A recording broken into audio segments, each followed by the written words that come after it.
Hey everybody, Jeff, your executive gardener. Thanks for joining me. It's just about August here in Houston, Texas. It is a beautiful 103 degrees today on the weekend with a 100+% humidity. We call this a good old swamp here in Houston, Texas. I think I can say on behalf of all Texans, especially those that live in South Texas for this summer, get us out of here. It is crazy hot. I would almost rather be anywhere else other than Houston, Texas, or South Texas. And if you live in Miami, Mississippi, Louisiana, Carolina, Georgia, those places, you agree with me. I know you do. It is downright balmy, swampy, humid, yucky. And that makes it probably one of the hardest places in the United States during the summertime to garden. Not a great environment. However, so if you're in Houston or a fellow Texan watching this, you're in the same predicament as I am. However, my subscribers that live in France and Europe, Holland, England, Italy, Canada, anywhere in the northern hemisphere, you're feeling pretty good about right now because you got your tomatoes going, your cucumbers, your peppers. Some places have got other things like lettuce and other beautiful plants that you can grow in the summertime. Here we're pretty much shut down. So we're in Houston, Texas getting ready for our fall garden, which for me is probably the best time of year to do gardening if you live in the southern hemisphere, because days are 80, 85 degrees, nights are between 50 and 75 degrees. Perfect gardening weather, or as we would call it in the United States, that's pretty much Southern California all time of year, which to me is the easiest place to garden in the world. However, you pay for it. And that's why a lot of people love living in Southern California. I've got a brother that lives there. It's an awesome place, great to garden. However, if you're in Houston, Texas, I'm going to show you parts of my garden, some things that I'm growing. So this episode's a little bit of this and that. And there's very few things you can grow this time of year in Houston, Texas. Okra you can grow, you can do melons, cantaloupe, cucumbers, peppers. Tomatoes struggle, although I'll show you a little bit of a secret with my tomatoes. You can certainly do sweet potatoes as well. Okra is obviously a big one as well. So I'll give you an update, but for the most part, not much going on this time of year. I'm going to start, like most of you that live in South Texas, cleaning up the garden in a few weeks and getting ready for the fall garden. In the meantime, I do have some tomato plants and some other stuff starting indoors. So let me show you not only what's doing in my garden, my backyard, but also in Tony's, my next door neighbor's garden. And I'll take you around. Hang tight. All right, so as most of you know, earlier in the season I did something on Tony's garden. My neighbor is out for a few weeks in the summer, a few months in the summer, and I'm taking this over to garden for him and share some of the proceeds of the harvest. So as you'll see, this is much different than before. You'll see the garden around all of the fence I've used as a trellis. You'll see I have cantaloupe, melons, and cucumbers growing. I cannot tell you, I think I have 5 or 6 cucumber plants here. These are all from the same vine. How many cucumbers I've gotten off of this? Probably, I don't know, 70 so far, 70 cucumbers. And again, watch my previous video of what cucumber variety to buy that overproduce in cucumbers. So they're starting to wilt a little bit. They're still doing some good stuff. As you'll see here, Tony's got seems to have a big issue with nutsedge, this weed in his garden, and it's just impossible to keep up with all the nutsedge. So you'll see it's kind of mixed in with the melons and some of the other stuff. But I don't know if any other of you have the problem with this weed, but I do not in my garden. But it really is unbelievable, and I think what we're just going to have to do is, once the season's done, is we'll just weed the whole garden and including plants, and prepare for a fall garden. So looks really good. You know, there's a ton of cucumbers. I think I've picked most of them yesterday. Here's actually a decent sized one I'll show you. There you go. This is a pickling cucumber. This is the variety I talked about, that Ukrainian variety. Just take a look at it, how awesome that is, man. Great pickling cucumber, and I picked about 20 yesterday. So, but I'm going to show you some other things. We got a few cantaloupe from this garden, but there's also some honeydew melon, which are still growing. I'll show you, there's one right there. Really nice size honeydew melon. There's also one over here, you'll see. Really nice size, and then it's kind of cool, we have a few melons growing off the trellis. So there's one right there, and there's another one somewhere. I just gotta find it. Oh, right here. There's another one growing right here. So, and lots of other baby melons growing on here. But as you can see, we've picked a few cantaloupes. All of the cantaloupe vines are starting to vine out pretty well. There's a melon in the distance right there, as you'll see. And then a few other baby melons that are starting. So I'll show you one right here. So the melons and the cantaloupe take a little bit of time. So this garden is grown out again. The nuts edge is just way out of control. I'll just have to read the whole thing when I'm done. I try to get as much as I can. The eggplant continue to produce, so we've picked off probably 35 eggplant from these 5 plants, and now they're coming around for the second round of eggplant. So you see some additional eggplant that are just starting on here, and there's some down there, and it's still putting out flowers, as you can see. So we do expect more eggplant here shortly. Lots of flowers, okay? And it's important, once you have the grown fruit, to pick that off the plant so energy can go to new fruit. So we have added some additional nutrients in there as well. In the last bed we'll take a look at is his yellow peppers, and I've picked 2 or 3 off, but here's one right there. It's a beautiful, there's a little bit of a spot there. That could be because of calcium deficiency in his soil, but there's some additional peppers you'll see growing right there as well. This is doing well. And lastly, we have the jalapeno pepper plant. I've gotten a ton of jalapenos off of this. It's doing very well. And I put the jalapenos in my pickling cucumbers, okay, or my pickles. So everything looks really good here. As you'll see, I just watered the garden. That's why these leaves are wet.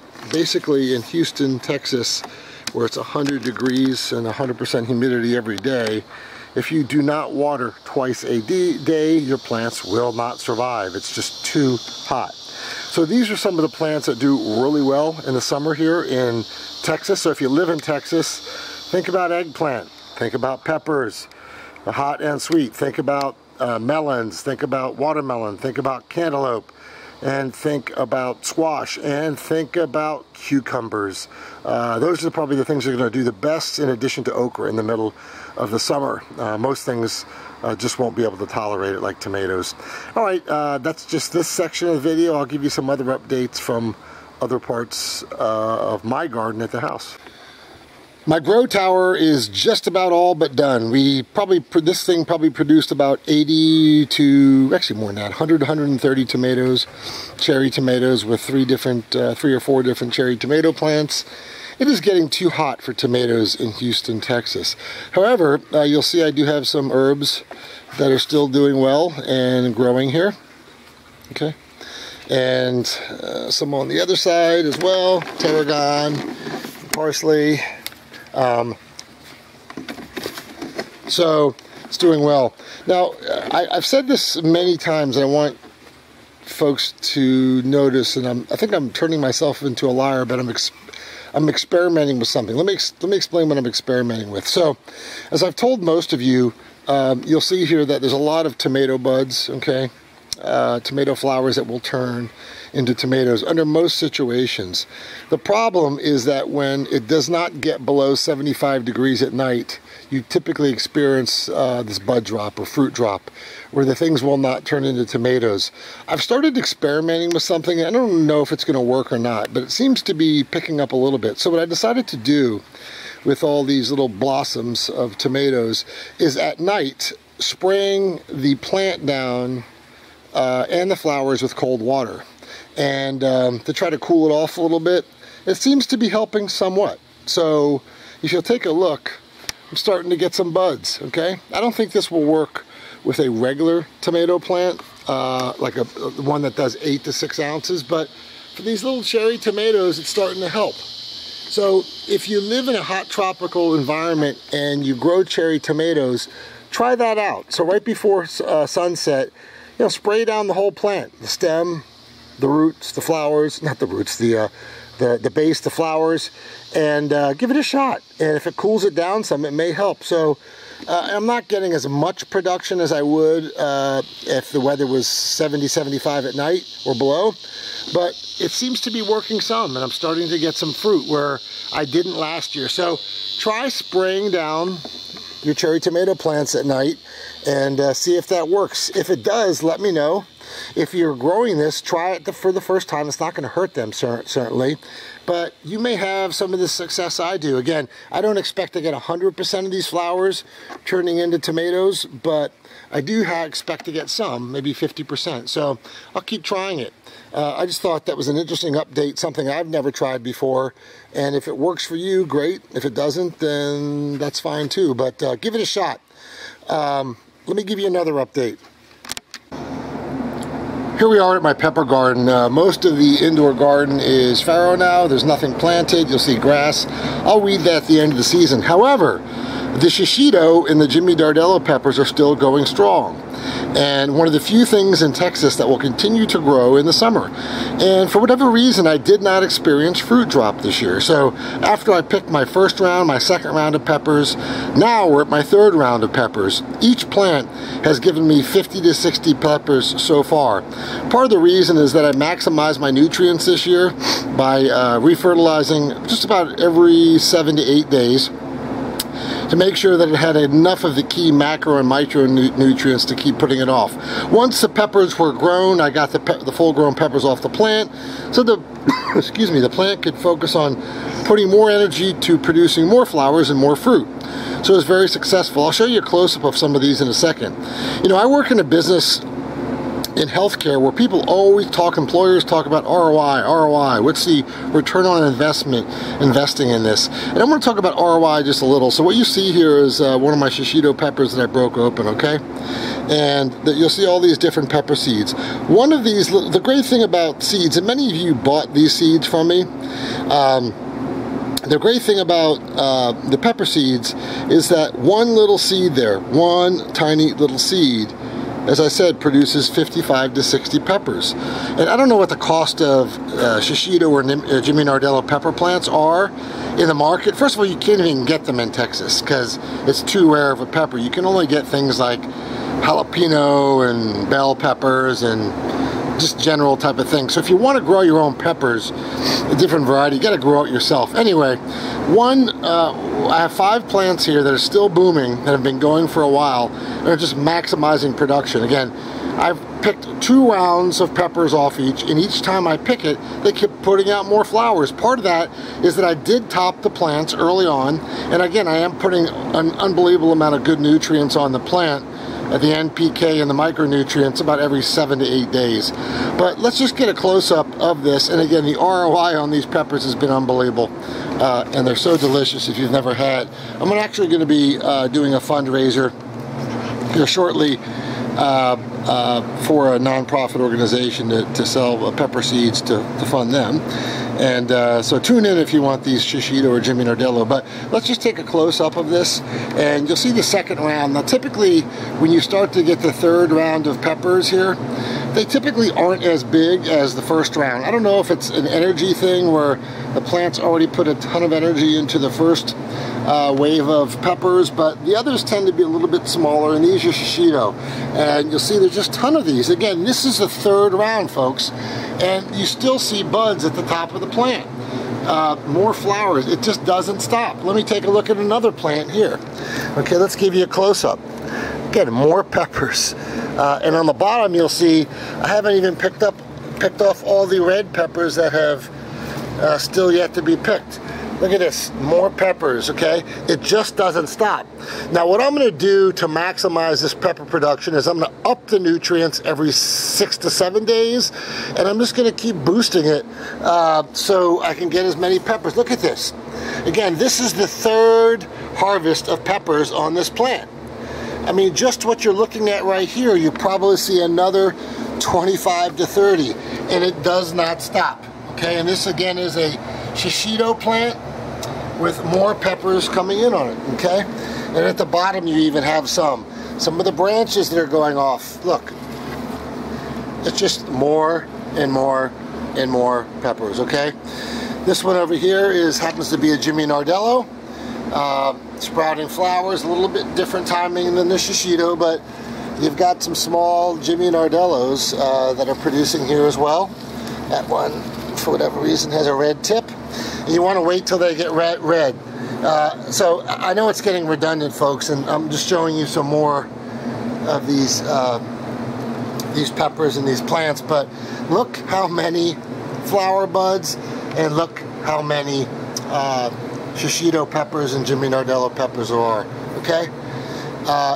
And again, if you're going to do this, keep bumping the nutrients every week. The plant needs as much energy as possible. If you have any dead branches, cut them off. You don't need that going to the plant and energy to the plant. You'll see there's some bigger ones on the bottom here, okay? So anyway, ROI of a pepper plant, pretty darn good.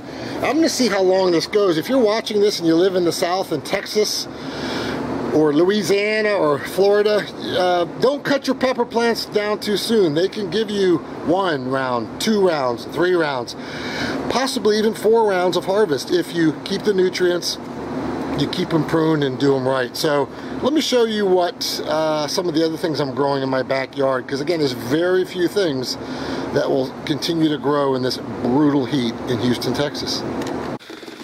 Limes love the heat. They love growing. You just got to keep lots of nutrients, a lot of water on them. So this is my, this is actually a Meyer lemon tree. Excuse me, I said lime, but they're green when they're young, and when the fruit gets mature, it turns yellow. This tree has been with me for, I think, 11 seasons.